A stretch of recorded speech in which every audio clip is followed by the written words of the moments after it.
Bapak sebelumnya diperkenalkan diri, nama saya Putri Sumarga. Saya Nadine Fakarudara Madani. Nama saya Salimina. Nama saya Yuanja Resmi.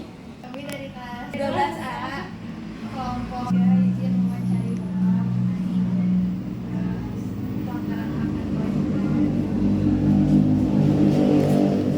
Pelanggaran, contohnya, salah satu contohnya adalah kecelakaan akibat dari tidak patuhi lalu lintas. Nah, Bapak, ada nggak sih Pak selain kecelakaan, pelanggaran hak atau kewajiban yang berpotensi Baik, jadi gini ya, untuk apa khususnya yang berdampak kepada kecelakaan itu kan karena dari kitanya sendiri, karena kan tidak mematuhi peraturan contoh kecil kayak di kita nggak pakai helm ya, terus apa selain berkendara tidak pakai helm, apalagi anak sekolah belum boleh mengendarai kendaraan bermotor. dampak dari pelanggaran tersebut terhadap individu atau kelompok di lingkungan Bapak itu Kayak kita punya cita-cita mungkin berdampak kalau kecelakaan, kalau kita punya cita-cita kita cacat kan nantinya tidak bisa melanjutkan cita-cita kita lingkungan apa tadi. orang-orang sekitarnya. Kalau misalkan nyenggol orang lain itu ngebayarin juga kayak beruntun lah gitu. Kita lagi jalan barunya kendara, dampaknya kalau misalkan rem mendadak ini ngerugiin orang lain juga. Apa langkah-langkah yang telah diambil oleh pihak berwenang untuk mengatasi kasus ini? Nah, untuk langkah-langkah yang diambil oleh pihak yang berwajib, khususnya kepolisian maupun namanya tuh, maupun instansi yang terkait dalam berlalu lintas, jadi berupaya untuk melakukan sosialisasi, terus untuk menekan angka kecelakaan. Saran dari Bapak untuk mencegah atau mengurangi terjadinya kasus kecelakaan. Jadi kalau untuk saran saya dalam berkendara, kita bagusnya mematuhi rambu-rambu lalu lintas dan kita taat pada aturan yang diterapkan oleh pemerintah. Jangan sampai pemerintah sudah mengeluarkan undang-undang sesuai ada aturannya, lampu merah berhenti kita merokok. Lebih mawas diri dan tertib berlalu lintas, taat pada aturan. Insya Allah selamat. Intinya hambatan utama yang Bapak hadapi dalam upaya penanganan kasus kecelakaan ini apa? Sebenarnya sih kalau untuk hambatan paling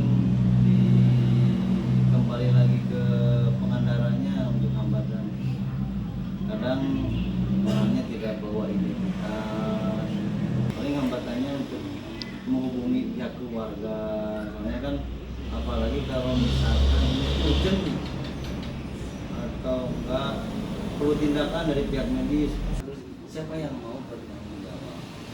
Apa peran pendidikan dan kesadaran masyarakat dalam mengurangi pelanggaran hak dan lingkungan?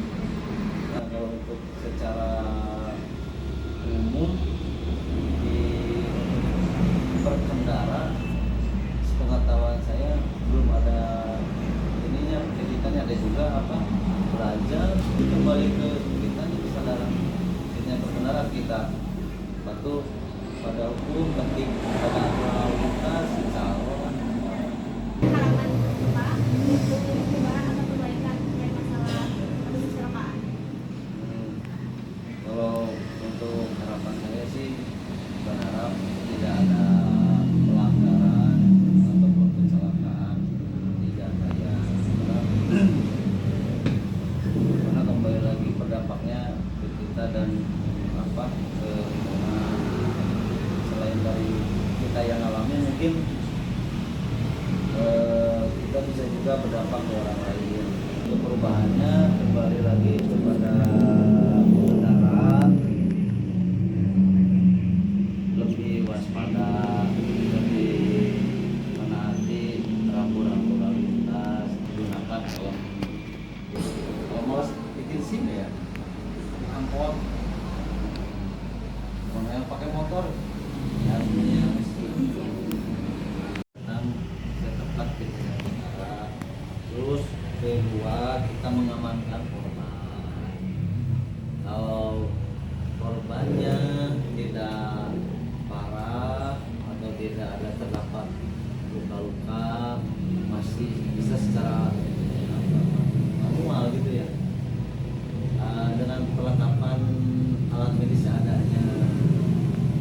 Kalau korbannya parah, kita bisa bawa ke puskesmas ataupun ke rumah sakit. Terus selanjutnya yang ketiga, kita mengamankan kendaraan dari pemilik atau kendaraan yang kecelakaan dibawa ke kantor kepolisian untuk penanganan selanjutnya. Kalau misalkan ini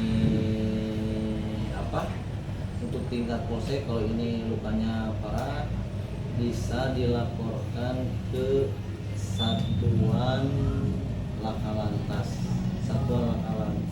lalu lintas, ada unit laka lantas. Karena berhubung di polsek tidak ada unit lakanya, jadi dari polsek dilaporkan ke tingkat Polres, yaitu satuan lalu lintas unit laka, bukan laka sekarang mah unit gakum, rumah unit laka, unit kecelakaan lalu lintas. Kalau sekarang mah unit gakum, penegakan hukum. Kalau memang ini ada kelalaian dari pengendaranya, itu bisa diproses hukum. Kalau misalkan ini kecelakaannya bisa diajukan asuransi, itu nanti jasa aja gitu. Kalau misalkan ini tidak mengakibatkan korban atau misalkan kedua belah pihak sepakat, kalau misalkan ini ada lawan ya, bukan tunggal.